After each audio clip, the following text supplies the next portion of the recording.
जय हिंद, जय श्री राम। श्री राष्ट्रीय राजपूत करणी सेना से मैं जिला अध्यक्ष संजीव सिंह तोमर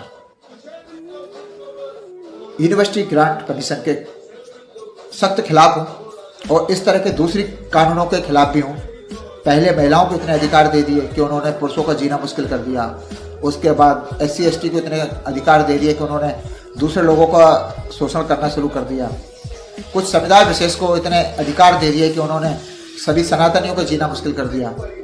वहीं भगवान से ज़्यादा इंसानों को महत्व देने लगे कि भगवान को गाली दे सकते हो लेकिन इंसान के बारे में कुछ नहीं बोल सकते। तो ऐसे देश में हम किससे एक अच्छी उम्मीद रखें कि वो अच्छा न्याय करेंगे। यूनिवर्सिटी ग्रांट कमीशन आज सारे समाज में, पूरे देश में इसकी बात हो रही है। और जहां हम एक तरफ सभी लोग अभी एक नारा दे रहे हैं, जात पात की करो बिदाई, आपस में हम सब भाई भाई। तो भाई को ये बताएगा ये कैसा भाईचारा है। कुछ धर्म विशेषों को, समुदाय विशेषों को, या कुछ यूँ कहें जाति विशेषों को इतने अधिक अधिकार दे दिए गए हैं कि वो दूसरे जातियों का, दूसरे धर्म के लोगों का शोषण कर सकें। और वहीं एक चीज़ का कारण कोई बता सकता है क्या कि कुछ जाति विशेषों से इतनी नफरत और घृणा का क्या कारण हो सकता है? क्यों है ऐसा? ठाकुर, ब्राह्मण और वैश्य, जिनको हम बनिया कहते हैं, या कुछ कास्ट में आ जाते हैं, कोई दूसरा आते हैं, कुल मिला के सामान्य जाति के लोगों से इतनी नफरत और घृणा क्यों? इसका जवाब कौन देगा? क्या हम लोगों की वोट बैंक कम है इसीलिए, या कोई और कारण है? वहीं पहले से हम लोग बहुत प्रताड़ित थे, सामान्य जाति के लोग, या यूँ कहें पहले तो जो सनातन धर्म के लोग हैं वो कुछ हरकत करते हैं तो उनके ऊपर बहुत सारे कानून हैं, नियम हैं। लेकिन वहीं दूसरे समुदाय विशेष के लोग कुछ करते हैं तो कोई बात नहीं। उसी प्रकार कुछ जाति विशेष के लोग कुछ भी कर देते हैं तो कोई फर्क नहीं पड़ता। वहीं यदि राजपूत, ब्राह्मण या बनिया कुछ कर देता है या कुछ बोल देता है तो उनके ऊपर कई नियम, कई कानून, सीधा जेल। बहुत सारे नियम तो ऐसे बना रखे हैं, नो बेल सीधा जेल। तो ये कौन सी बात है भाई? इतना भेदभाव, इतनी नफरत क्यों? तो इसका जवाब कौन देगा? दूसरी बात, हमारे देवी देवताओं का कोई भी अपमान कर देता है, कभी भी टिप्पणी कर देता है, माताओं बहनों के ऊपर कर देता है, कोई बात नहीं। लेकिन वहीं किसी व्यक्ति विशेष के ऊपर टिप्पणी कर दी जाए, कुछ बोल दिया जाए, उनके बारे में कुछ बात पूछ ली जाए, तो पता नहीं क्या है, कैसी मिर्ची लगती है, कौन सा कानून है, किस हिसाब से बनाया गया है कि तुरंत लोगों को जेल हो जाती है। अभी अम्बेडकर के बारे में बोल दो, गांधी के बारे में बोल दो, किसी के बारे में बोल दो तो बहुत बड़ा बवंडर मच जाता है। वहीं देवी देवताओं को कोई गाली भी दे दे तो कोई फर्क नहीं पड़ता है। उसी प्रकार हम लोग जैसे बचपन से, जो बचपन के दोस्त हैं, और उसके बाद हम फौज में भी रहे 22 साल, हम लोगों में कभी कोई भेदभाव नहीं रहा। और सच बता रहे हैं, जो इन्होंने हमारे साथ काम किया है फौज का भी, अभी तक हम लोगों को बहुत सारे लोगों की जाति है पता नहीं, किस धर्म के हैं कोई मतलब नहीं। बहुत भाईचारे से रहे, एक साथ टूटी की, सब कुछ किया। वहाँ भी भेदभाव बहुत, हमसे पीछे रहने वाला, हर काम में हमसे पीछे रहने वाला, हमसे पहले प्रमोशन ले रहा, हमसे पहले प्रमोशन कोर्स में जा रहा है, और काम छोड़ो, वो बात लंबी हो जाएगी, ठीक है। उसी प्रकार ठाकुर, ब्राह्मण, वैश्य, ये जो लोग हैं, इनसे जब इतनी नफरत है तो एक छोटी सी बात है सरकार से, सभी लोगों को इकट्ठा करो, जो ठाकुर, ब्राह्मण और वैश्य हैं इनको इकट्ठा करो और सामूहिक फांसी दे दो इनको।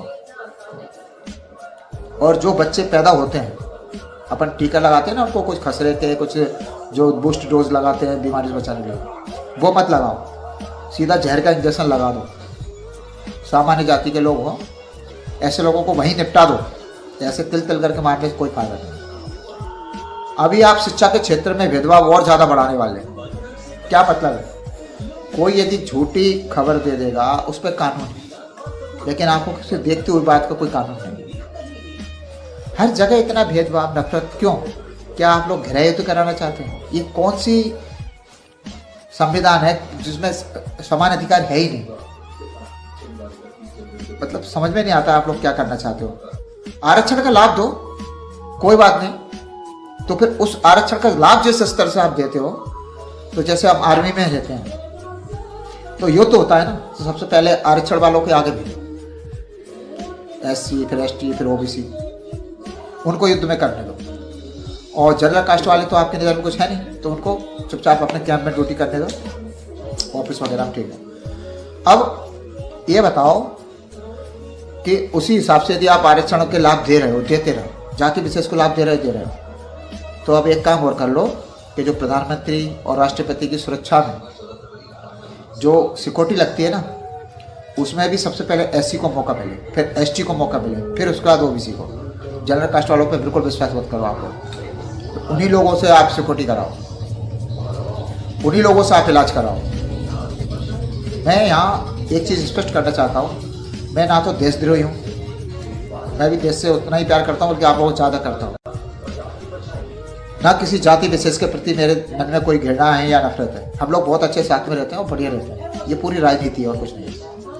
और ना किसी पार्टी विशेष को सपोर्ट करता हूँ, चाहे भाजपा हो या कांग्रेस। हम स्वतंत्र व्यक्ति हैं और सच्चाई के साथ खड़े हैं। उसी तरह छोटा सा काम करो, यदि आप लोगों को इतनी दिक्कत है, उसी तरह हम एक चीज़ और कहना चाहते हैं, यदि आपको सामान्य जाति से इतनी नफरत है, तो आप लोगों ने एक परिवार विशेष को खुश करने के लिए 2 देश बनवा दिए। उसी प्रकार आप एक राज्य अलग कर दो, कोई बड़ा सा क्षेत्र अलग कर दो, जिसमें आप सामान्य जाति वाले खुशी खुशी रह लेंगे। हमारे प्रधानमंत्री योगी जी होंगे और रक्षा मंत्री हमारे राजा भैया होंगे, और भी हमारे बहुत लोग हैं, वो सब संभाल लेंगे। तो हम लोगों को एक अलग ही एक क्षेत्र दे दो, आप लोगों को हमारी शक्ल भी नहीं देखनी पड़ेगी, एक राज्य अलग कर दो हमारा। अब आप लोग ये सब करके क्या करना चाहते हैं? जब सामान्य जाति कोई पकड़ लो, आप उनके साथ इतनी नफरत करोगे, भेदभाव करोगे, तो ये कहीं ना कहीं अपराध को बढ़ावा नहीं देगी क्या? जब बच्चों को जॉब नहीं मिलेंगे, प्रमोशन नहीं मिलेंगे, लोग नहीं करेंगे, तो क्या इससे सिद्ध करना चाहते हो? मैं तो बल्कि निवेदन करता हूँ पूरा हमारे मुरैना, भिंड, ग्वालियर, चंबल क्षेत्र के लोगों से कि हमारे यहाँ के लोग फौज में पहुँच जाते हैं। मैं सभी से निवेदन करता हूँ, ये छोटी नौकरियों के लिए बिल्कुल प्रयास न करें। यदि आप गजेस्टेड रैंक की कोई जॉब पकड़ सकते हो तो पकड़ो, अन्यथा जॉब की कोशिश ही मत करो। और पुलिस में और फौज में तो बिल्कुल अपनी बलिदान देने की कोई ज़रूरत नहीं है, क्योंकि आप इतने भी नहीं स्तर नीचे हो गया है कि आप लोग अपनी खेतीबाड़ी नहीं कर सकते, अपने दूसरे धंधे पानी नहीं कर सकते। क्यों? क्योंकि आप पहले ही सोच चुके हो कि सामान्य जाति के लिए वैसे भी ज़्यादा जॉब है नहीं। जब जॉब नहीं है तो क्यों जॉब के लिए इतना प्रयास करना, और क्यों छोटी मोटी जॉब के लिए अपनी शहादत देना, क्यों कुर्बानी देना, क्यों शहीद होना? उससे अच्छा है कि जिन लोगों को लाभ मिल रहा है उन्हीं को रक्षा क्षेत्र में सबसे आगे होना चाहिए। ये -40 डिग्री नंबर वाले को जब डॉक्टर बना सकते हैं तो कुछ भी कर सकते हैं भैया। अभी तानाशाही चल रही है। ये 1956 के आसपास का नियम था, ये यूनिवर्सिटी ग्रांट कमीशन 1956 में इसकी शुरुआत हो गई थी। लेकिन अब जिस स्तर से इसमें बदलाव ला रहे हैं, बहुत जोर से एक दूसरे के प्रति नफरत और दूरियां बढ़ा रहे हैं। अपने भाईचारे से क्या होगा? जब बच्चों को सपोर्ट नहीं मिलेगा कहीं से तो वो गलत रास्ते पे जाते हैं। तो भाई मैं तो एक ही निवेदन करूँगा कि सामान्य जाति के लोग किसी के सामने ज़्यादा गिड़गिड़ाने की जरूरत नहीं है, अपना रास्ता खुद बनाओ। कोई ज़रूरत नहीं है ज़्यादा शहीद होने की, पुलिस में फौज में जाने की, बड़ी नौकरियों की तरफ रुख करो, अपने धंधे पानी करो, और हो सके तो अपना क्षेत्रीय अलग बना लो। ये किसी को भड़काने के लिए और नफरत फैलाने के लिए वीडियो नहीं है। जो सरकार नफरत पैदा कर रही है, तात्कालीन सरकार ने भी किया, 1956 में शुरुआत हो गई थी इसकी। हमें भाजपा कांग्रेस से कोई लेना देना नहीं है कौन क्या कर रहा है। हमें मतलब है कि देश में जब कानून एक है तो सबके लिए एक जैसा कानून क्यों नहीं है? ये कौन सा कानून बनाया है, किस डिजाइन से बनाया है, कि किस बदले की भावना से बनाया है सब कुछ? तो ये नहीं चलेगी तानाशाही। आने वाले समय में इसका अगर इसमें कुछ ना कुछ करना पड़ेगा, वो बात करेंगे, देखते हैं। जय हिंद, जय भारत।